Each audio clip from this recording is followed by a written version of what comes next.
nós temos a alegria, um grande prazer e uma grande honra de receber aqui no ciclo de discussões a presença do Alan Fernandes, que é o CEO, quer dizer, o principal executivo do Banco Haitong da China. Ele é também conselheiro do Banco Haitong em Portugal. Então é uma pessoa que tem uma perspectiva muito rica, uma experiência muito grande em lidando na prática com as nossas relações econômicas e outras com a China. Vamos ouvi-lo com muito prazer, muita atenção e muito agradecidos por sua presença. Professor, obrigado. Ana, obrigado. Eu obrigado. começaria, se me permitir, com a seguinte pergunta. Qual é a tendência, no momento, dos investimentos chineses no Brasil? Eu diria que o ano de 2019, com certeza, marca a manutenção dos investimentos. Se mantém o interesse das empresas chinesas, do Estado chinês, em investir no Brasil. Acho que para situar essa pergunta, é importante mencionar que o Brasil foi definido como um dos países prioritários para investimento pela China já faz algum tempo, mas de forma mais aguda e mais reforçada, desde o ano de 2017, quando aconteceu a 19ª reunião do Partido Comunista, que é quando você faz uma revisão do plano quinquenal de investimento das empresas chinesas. Naquele momento, coincidentemente também, foi quando aconteceu a troca da presidência da República aqui no Brasil, com o afastamento da ex-presidente Dilma e com o presidente Temer assumindo as funções, que veio e que foi o primeiro país a ser visitado logo após que o presidente foi empossado, foi exatamente a China. Naquele momento, a China definiu, ratificou a posição de investimento prioritário para o Brasil. Isso tem um significado muito forte dentro da cultura de negócios chinesa. Significa, basicamente, que a China é um Estado extremamente hierárquico. As empresas estatais atuam de forma muito pesada, muito ativa, seguindo o plano de investimentos definido pelo governo. E quando você tem essa definição de prioridade, o que acontece é que praticamente todas elas vão buscar, de alguma maneira, avaliar o mercado brasileiro, se posicionar no mercado brasileiro. Isso aconteceu e a gente observou, principalmente depois de 2017, um aumento do ponto de vista, pelo menos de consulta e de busca de maiores informações sobre diferentes setores que são atrativos para as empresas chinesas. O ano de 2018, especificamente, ele teve uma interrupção, mais ou menos ali na altura de setembro, natural, por conta do processo eleitoral no Brasil, e que as empresas resolveram esperar um pouco para aguardar uma melhor definição sobre qual o comportamento e quais seriam os principais pilares estratégicos que o novo presidente viria a impor para o Brasil. Esse período aconteceu, esse período mais dormente em termos de decisão de investimento, ocorreu mais ou menos até o final de dezembro. E após uma série de contatos e de informações, as empresas retomaram, ainda com alguma movimento ainda conservador, aguardando de forma mais efetiva manifestações positivas, mais favoráveis do governo brasileiro, mas se mantém, sim, um interesse muito grande. Não me estendendo, mas tem alguns aspectos que são interessantes e que definem os setores nos quais as empresas chinesas, o investimento chinês vai buscar ativos ou participação no mercado brasileiro. Acho que a gente tem alguns números que são bem significativos.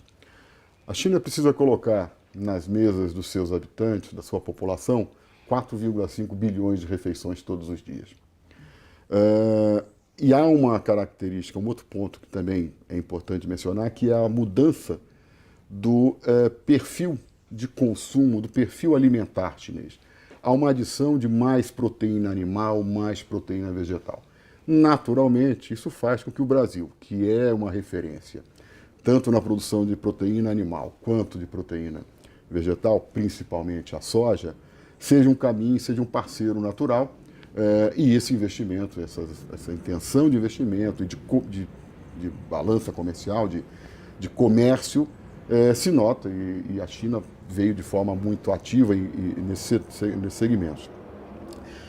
E aí a gente viu vários movimentos de aquisição de empresas nos setores de trading ou de comercialização, de produção, comercialização e beneficiamento de grãos, menos em proteína, mais, no caso de proteína animal, desculpa, um pouco menos, mas ainda assim também um interesse grande, porque um outro fator que aconteceu, e aí olhando a economia chinesa, é que o grande supridor de proteína animal na China era a Austrália, né? É ainda a Austrália. Mas por conta de algumas ações que foram tomadas pelo governo australiano, no sentido de limitar a ampliação, o tamanho da presença chinesa nesse segmento, a China foi buscar outros potenciais fornecedores. No caso de proteína vegetal, 4,5 bilhões de refeições. Existem 2 países no mundo que poderiam atender uma demanda adicional por proteína vegetal: Estados Unidos e Brasil, essa demanda adicional da China. O Brasil, sem dúvida alguma, com cerca de 20% da sua área agricultável, é aquele que tem o maior potencial de atender essa demanda. E com a guerra comercial, a batalha comercial que se iniciou também em Estados Unidos e China, naturalmente houve um incremento, né? As perspectivas para o ano de 2019, elas são boas, quer dizer, no nosso caso, o Haiton sendo controlado por uma entidade chinesa, a gente naturalmente tem aí um acesso privilegiado, tanto às empresas estatais quanto às empresas privadas e nas suas decisões de investimento. Mas com o número de consultas que têm sido feitas no sentido de avaliar o mercado brasileiro, de relatórios que mostrem o potencial do segmento de agricultura, do setor de mineração, de infraestrutura, que é outro segmento que interessa bastante, tem aumentado, né? As decisões de investimento são lentas, que é o modelo chinês. E acho que é um outro ponto que também corrobora a questão do grande interesse do investimento chinês, partindo do aspecto segurança alimentar. O conceito de investimento da China é um conceito mais amplo. É um conceito que engloba todas as cadeias necessárias para garantir que o grão, ou a carne, ou a proteína chegue na China para atender a sua população. Então, toda a cadeia que está envolvida é naturalmente foco de investimento. Daí, você ter naturalmente também um investimento em infraestrutura, em portos, em ferrovias, em rodovias, no caso, a nossa característica modal, o nosso modelo modal, que está muito baseado em rodovias. Então, você tem, na esteira desse interesse de segurança alimentar, uma natural busca por oportunidades nos setores que são suporte para a garantia de que a produção vai chegar à China, ao seu destino final, seja na comercialização, seja na produção. Excelente. Bom, nós estamos no início de um governo, é difícil especular sobre se vai haver alguma mudança de orientação da nossa parte ou não, mas o senhor imagina alguma mudança? Há indícios de alguma mudança favorável ou desfavorável? Ou tudo tenderá a se manter, uma vez que os determinantes fundamentais, né, o tamanho dos investimentos, o tamanho da necessidade de segurança alimentar da China é tão grande que isso tende a manter as coisas no mesmo lugar? Eu estou certo com essa especulação?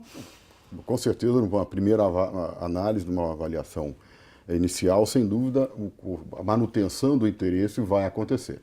Entretanto, é importante mencionar que do lado da China há uma expectativa de uma sinalização mais clara em relação a como vai ser essa relação comercial, a aceitação do investimento chinês. Algumas manifestações que foram feitas no período logo após a eleição presidencial, o segundo turno da eleição presidencial, dando conta, usando um jogo de palavras, de que a China ela não estava comprando do Brasil, mas estava comprando o Brasil. Sem dúvida, essas declarações causaram uma certa apreensão junto ao governo chinês, junto às empresas chinesas, de que eventualmente pudesse haver algum tipo de restrição ao capital chinês de investir no Brasil. O que a gente tem visto e até conforme eu comentei no início, na pergunta anterior, há um retorno do interesse, há um retorno do investimento, a pauta comercial se mantém, os volumes de soja continuam em alto nível, em alto grau, mas há sim uma expectativa de que eventualmente possa haver uma mudança na orientação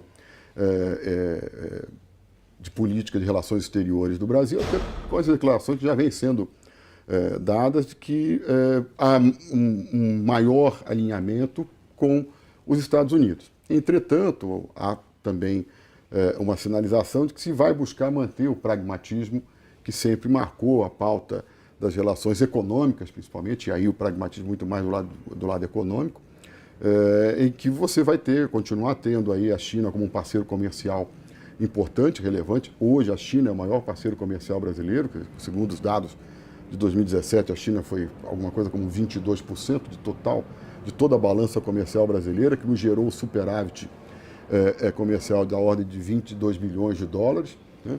E quando se olha investimento direto, o horizonte mais longo, a China tem uma presença de 3, 4% do volume de investimento direto estrangeiro no Brasil, mas nos últimos 5 anos esse percentual sobe para cerca de 17%.